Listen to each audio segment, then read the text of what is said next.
नमस्ते बच्चों। आज हम लोग थर्ड असाइनमेंट में उपसर्ग पढ़ेंगे। इस उपसर्ग को हम लोग को, जैसे आपने छोटी क्लास में भी पढ़ा है, आज हम लोग 9th के हिसाब से करेंगे। उपसर्ग उपसर्ग होता क्या है, तो उसके लिए सबसे पहले हम उपसर्ग की परिभाषा जानते हैं। उपसर्ग का प्रयोग नए शब्दों की रचना के लिए किया जाता है। नए शब्द बनाने के लिए मूल शब्द के आरंभ में या उसके आगे कुछ शब्दों को जोड़ दिया जाता है। इससे मूल शब्द में बदलाव आ जाता है, मूल शब्द के अर्थ में बदलाव आ जाता है। ऐसे ही शब्दांशों को उपसर्ग कहते हैं, यानी मूल शब्द के पहले शब्दों को जोड़कर जो हम परिवर्तन लाते हैं वो हमारा उपसर्ग कहलाता है। परिभाषा क्या है? भाषा के वे अर्थवान छोटे छोटे खंड जो शब्दों के आगे जुड़कर नए शब्द बनाते हैं और उनके अर्थ में बदलाव लाते हैं, उन्हें हम उपसर्ग कहते हैं। इस प्रकार हम लोगों ने उपसर्ग की परिभाषा को जाना। अब हम उपसर्ग को उदाहरणों पर चलते हैं। तो जैसा कि आप सब जानते हैं उपसर्ग होते क्या है, यहाँ पर हम दो तरह से दिखाएंगे, प्लस के चिन्ह लगाकर। जैसे हमारा मूल शब्द है योग, इसमें प्रा लगा देंगे तो प्रयोग, ठीक है। प्रा प्लस योग इक्वल टू प्रयोग। प्रा उपसर्ग है, योग मूल शब्द है, मिलाकर प्रयोग बना। हार, इसमें आ उपसर्ग लगा देंगे, आ प्लस हार आहार। प्रा प्लस हार प्रहार। निर प्लस हार निर्हार। उसी प्रकार से हमारा अगला शब्द है कार। कार का अर्थ है करना, यानी करने वाला। अधिकार, अधि उपसर्ग कार प्रत्यय। कार मूल शब्द है। इसके बाद से अगर हमारा अगला चलता है तो वो है कूल। अनु प्लस कूल अनुकूल। इसके अलावा से हम अब चलेंगे अगले शब्दों पर। तो मूल शब्द से उपसर्ग बनाने के पहले करने से क्या होता है, नया शब्द बनता है। मूल शब्द के अर्थ में बदलाव आता है। कभी कभी बदलाव ना लाकर विशेषता आती है। उपसर्गों का प्रयोग स्वतंत्र रूप से नहीं किया जाता, ये सबसे इम्पोर्टेंट चीज़ है बच्चों। उपसर्गों का प्रयोग कभी भी हम स्वतंत्र रूप से नहीं कर सकते। अब हम चलेंगे उपसर्ग के बाद उपसर्गों के प्रकार पे। तो हिंदी में 4 प्रकार के उपसर्गों का प्रयोग होता है। सबसे पहले संस्कृत के उपसर्ग, जिसे हम तत्सम उपसर्ग कहते हैं। हिंदी के उपसर्ग तद्भव उपसर्ग। आगत या विदेशी उपसर्ग, जिसे हम अरबी फारसी के उपसर्ग कहते हैं। उपसर्ग के समान प्रयोग होने वाले संस्कृत के अव्यय, ये चौथा प्रकार है उपसर्गों का। अब हम चलते हैं संस्कृत के उपसर्ग, जिन्हें हम तत्सम उपसर्ग भी कहते हैं। ये प्रायः तत्सम के शब्दों के समार्थ ही प्रयुक्त होते हैं। तत् प्लस सम, उसके समान ही चलने वाला। अब यहाँ पर हम इसकी विशेषता में देखेंगे। तो पहला शब्द है हमारे सामने आ रहा है अभी, जिसका अर्थ है सामने, पास, चारों ओर। इसके साथ में हम शब्द बनाएंगे अभिमान। अभि प्लस मान अभिमान। अभि प्लस साप अभिशाप। अभि प्लस नय अभिनय। अभि प्लस नव अभिनव। अभि प्लस प्राय अभिप्राय। अभि प्लस योग अभियोग। दूसरा आप चलेंगे इसके आधार पर। अव का अर्थ होता है बुरा, हीन, उप। अव प्लस गुण अवगुण। अव प्लस नति अवनति। अव प्लस सान अवसान। अव प्लस मूलन अवमूलन। अव प्लस शेष अवशेष। अव प्लस रोध अवरोध। यहाँ पर मैं प्लस कर रही हूँ, आपको जब लिखना होगा अव उपसर्ग गुण मूल शब्द अवगुण। अब अगला देख लीजिए आ उपसर्ग है, इसका अर्थ होता है तक, समेत, पर्यंत। इसको हम कैसे करेंगे, जैसे हमारे सामने शब्द आ गया आ जन्म। आ प्लस जन्म, ये हमने उसको तोड़ करके लिख दिया। अब हम इसको करेंगे आ उपसर्ग प्लस जन्म मूल शब्द। आजीवन, आ उपसर्ग और जीवन मूल शब्द। आ प्लस मरण, इसमें आ उपसर्ग है और मरण शब्द है। इसी प्रकार से अगला देखते हैं उत का अर्थ होता है श्रेष्ठ, ऊपर। उत प्लस नति उन्नति। यहाँ पर आपकी संधि हो गई है और संधि हो करके ता वर्ग को ना में हम परिवर्तित कर देंगे। उत प्लस स्थान उत्थान। उद प्लस घाटन उद्घाटन, यहाँ भी संधि है, विसर्ग संधि, व्यंजन संधि हो रही है। उच्च प्लस वास उच्छ्वास। उसके बाद अगला हो रहा है उप शब्द है निकट, समीप, गौण। उप प्लस वन उपवन, यानी वन के समीप। उप प्लस सर्ग, सर्ग के समीप। उप प्लस वास, वास के समीप या समान। उप प्लस ग्रह, ग्रह का छोटा रूप, उपग्रह, गौण रूप। दूसरा शब्द हमारा आता है दुस का अर्थ है कठिन, बुरा। इसमें हम कहेंगे दुह प्लस साहस, दुस्साहस।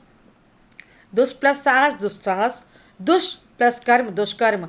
यहाँ पर ये वाला सा जो था इसको पेटफोड़वा सा में, शकार वाले सा में परिवर्तित कर देंगे। ये जो सा है सरोते वाला सा है उसे हम पेटफोड़वा सा में परिवर्तित कर देंगे, जो पा में एक लाइन खींच के बनाया जाता है। अब अगला हम करेंगे दुर। दुर का अर्थ भी कठिन और बुरा होता है। दुर प्लस बल दुर्बल, दुर प्लस दिन दुर्दिन, दुर प्लस जन दुर्जन। अगला हम कर रहे हैं निस। निस का अर्थ है रहित, बिना। निष्काम, निश्चल, निष्पाप, इस तरह से इसके शब्द बनेंगे। नी का है समूह, आदेश, नियम, निबंध, निकेतन, निषेध। इस प्रकार से हम इसका शब्द बना रहे हैं। अब हम अगला देखते हैं।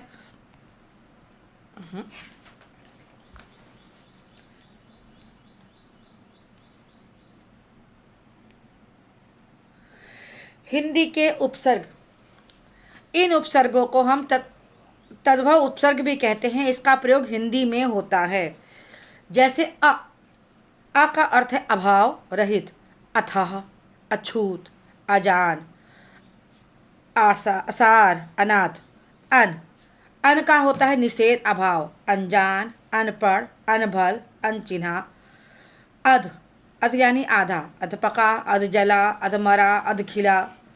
औ यानी हीन, बुरा, अवघट, औजार, अवगुण। उन एक कम, 19, 29, 39, 49, 59, ये सारे उनके प्रयोग हो गए।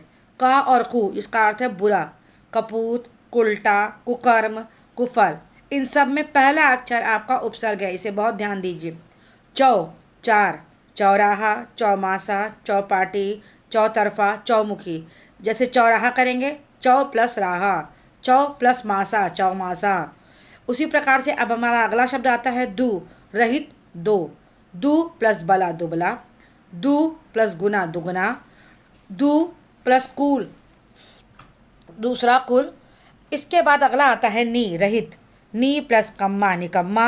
निडर, नी प्लस निडर। नी प्लस हत्था, निहत्था। बिन यानी बिना।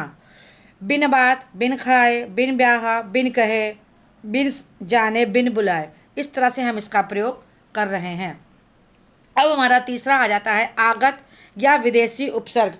इन उपसर्गों का प्रयोग विदेशी भाषा के शब्दों से होता है। जैसे उर्दू, फारसी, अंग्रेजी आदि शब्द इसमें आते हैं। जैसे हमारा शब्द आएगा अल यानी निश्चित, अलबस्त, अलगरज, अलसुबह, अलमस्त, जिसका अर्थ है हमेशा निश्चित होना। ऐन यानी ठीक, ऐन वक्त, ऐन मौके। कम का अर्थ है थोड़ा, कमतर, कम उम्र, कम अक्ल, कमजोर। उसके अलावा से अगला आता है खुश, प्रसन्न, अच्छा, खुश मिजाज, खुशकिस्मत, खुशबू, खुश दिल, खुशखबरी। गैर, पराया अर्थ होता है जिसका नहीं होता है। गैर हाजिर, जो उपस्थित नहीं है। गैर जरूरी, जो जरूरी नहीं है। गैर वाजिब, जो वाजिब नहीं है, सही नहीं है। गैर कानूनी, जो कानूनन नहीं है, सत्य नहीं माना जा रहा है। गैर मतलब, जिसका कोई अर्थ ही नहीं है। दर, में, दरअसल, दरमियान, दर हकीकत। ये हमारा अरबी का शब्द है। ना, बिना नहीं, नादान, नासमझ, नालायक, नाकारा, नासमझ। उसके बाद नीम, आधा, नीम हकीम, नीम होश, नीम पताल। उसके बाद अगला शब्द आ जाता है ब, साथ, सहित। ये इसका अर्थ है बखूबी, बदौलत, बदस्तूर, बनाम। अब हम चलेंगे उपसर्गों के समान प्रयोग होने वाले संस्कृत के अव्यय। अव्यय आपको ये पता होना चाहिए कि इसमें लिंग, वचन, काल और क्रिया के अनुसार परिवर्तन नहीं होता। जो हमेशा स्थिर रहता है उसे ही हम अव्यय कहेंगे।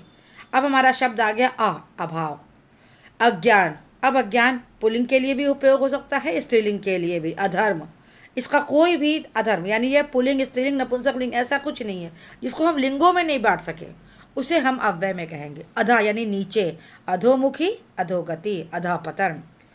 चिर बहुत देर, चिरकाल, चिरंजीव। सहित, सजीव, सहर्ष। पुरा पहले, पुराना, पुरातत्व, पुराकाल, पुरातन। सह यानी साथ, सहयोग, सहपाठी, सहधर्मणी।